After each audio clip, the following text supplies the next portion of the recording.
Ayan guys, dito na naman kami sa bundok oh. Nilinis na nina pamangkin dito. Kasi dito sa spot ko na ito, magpatayo ako ng parang kubo para magbantay ako dito ng sabi ng Sabado at saka Linggo. Siya po si Yuan, si pamangkin ko, isa rin siya po na dito. Ay, pamangkin, thank you Ito na yung yung pulo ng bangga na may nakasabit na pantalon na may dugo-dugo. May makuna na naman tayo ngayon. Ba't may nakaano dyan? Bote. The bote ko. Pabitin. Para dito.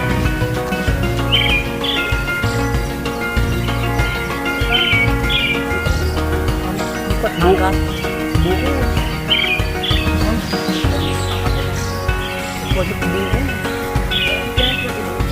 Oh. Yes. Kanina namin yung mga wala namatay na ata. Yung mga puno, dibigan na lang namin sa gita. Kain muna.